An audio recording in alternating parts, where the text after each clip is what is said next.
Por uma internet confiável foi o tema da conferência promovida pela Unesco durante a semana. Mais de 3 mil pessoas de governo, sociedade civil, empresas, universidades e reguladores discutiram princípios comuns para afastar os riscos à integridade da informação e à liberdade de informações nas redes sociais. E é sobre isso que a colunista Beth Veloso, consultora legislativa e jornalista aqui, vai falar conosco no Papo de Futuro. Não é, Beth? Tudo bem com você? Bom dia, Márcio. Bom dia, nossos ouvintes e também espectadores. Então, Beth, sobre o que se trata essas discussões promovidas pela Unesco, através, né, que é um órgão da ONU? Internet for Trust, ou seja, por uma internet confiável, como você mencionou, Márcio. Esse é um clamor internacional que a gente ouviu na semana passada. Diversos países se deram as mãos, se reuniram em Paris. A Unesco é um braço da ONU, a Organização das Nações Unidas, que tem tido um papel fundamental na discussão da governança da qual depende o futuro da internet. E a gente já teve várias conferências, túneis, vários debates, multi-stakeholderismo, ou seja, vários atores discutindo realmente o jogo de forças, de poder, de interesses, e a democratização do acesso à internet, à comunicação, como a nova comunicação digital. O que pode ser basicamente traduzido no cerne de toda essa preocupação que reúne países de diferentes línguas, origens, culturas, políticas, ideologias, é responsabilidade. Accountability é o termo que se usa. Democraticamente, o que a gente está buscando é que as plataformas digitais, as redes sociais, basicamente 90% do que a gente usa hoje na internet, sejam responsáveis pelo conteúdo reproduzido na rede. Portanto, esse conteúdo hoje, ele de alguma forma impede o livre fluxo da informação.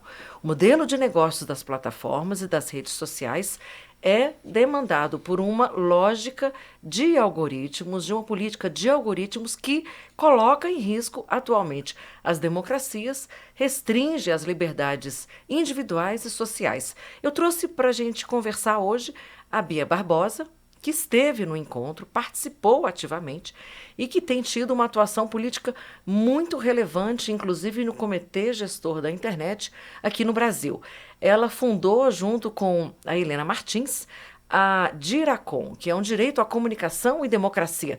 O Brasil, Márcio, é muito forte no seu braço da sociedade civil, setorial, de direito e de defesa da democratização da comunicação. E é muito interessante a participação e o feedback, o relato, a informação que a Bia Barbosa traz para a gente sobre esse importantíssimo encontro lá em Paris na semana passada. Vamos ouvir. Foi uma conferência bastante relevante porque ela deixou claro o quanto que o tema da regulação das plataformas e o desafio de enfrentar os problemas do ponto de vista dos conteúdos danosos às democracias que circulam nesses ambientes é uma agenda que interessa ao mundo todo. A gente tinha lá uma diversidade enorme de países, uma diversidade enorme de perspectivas e de setores fazendo essa discussão, mas todos muito comprometidos em encontrar caminhos democráticos para enfrentar esses desafios que estão colocados do ponto de vista da regulação das plataformas. Então, Beth, a partir disso a gente pode dizer que essa conferência serviu para que os governos deem uma lição nas plataformas digitais sobre como elas devem se comportar? Márcio, a conferência foi um pouco além dessa tentativa de mostrar o óbvio, Qual seria o óbvio?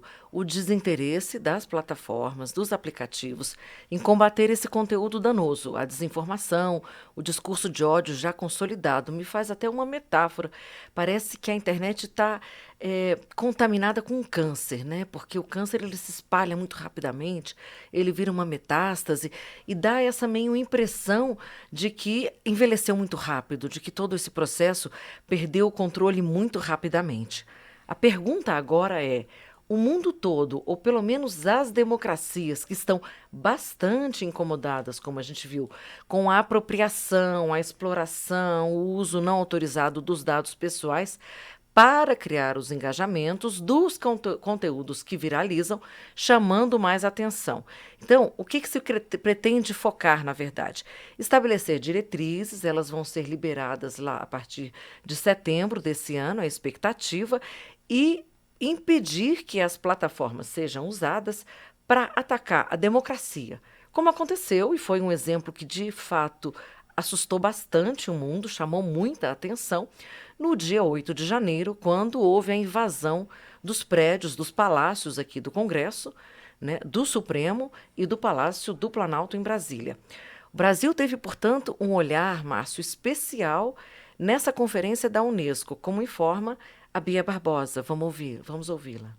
O caso brasileiro ele foi olhado a partir de duas perspectivas diferentes na Conferência da Unesco. Por um lado, foi possível mostrar como que uma democracia grande como a nossa, né, estamos falando de um país de mais de 200 milhões de habitantes, também pode sofrer processos de desestabilização em função de um ambiente não suficientemente regulado das plataformas digitais, que permite que grupos políticos com interesses antidemocráticos operem nesse ambiente para desestabilizar uma democracia como a nossa.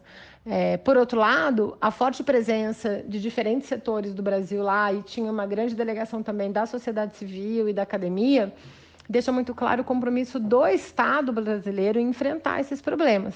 E acho que a gente sai da Conferência da Unesco com esse dever de casa, de olhar para as diretrizes que foram discutidas lá, de olhar para outras experiências que estão sendo implementadas em outros países do mundo, principalmente na Europa, e fazer o dever de casa de como que a gente vai querer regular aqui no nosso território esse setor econômico que é tão poderoso, mas que tem trazido tantos desafios para a nossa democracia. Bom, mas Beth, quando a gente fala em regulação, a gente fala em legislação, pelo menos nos países democráticos, né? E a lei, ela é criada no parlamento.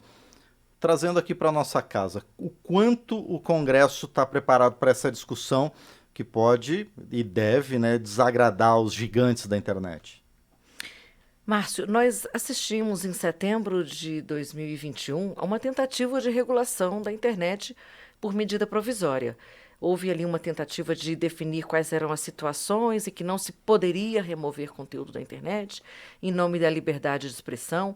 Há sempre uma dupla interpretação nessas análises. Portanto, a base dessa construção é o diálogo, como diz a Bia Barbosa. Eu corroboro com esse pensamento. E o diálogo ele se faz dentro do parlamento, porque é aqui que a gente reproduz exatamente o que aconteceu na Unesco. É um fórum de muitas vozes. E para isso, o desafio, então, é construir em cima de duas bases, né? A liberdade de expressão com responsabilidade. Porque senão a gente fica com a censura e não consegue entender que a liberdade de expressão também é o direito a ser regulado, também é o direito relativo, e isso não quer dizer necessariamente censura. A gente acaba caindo aí em algumas armadilhas.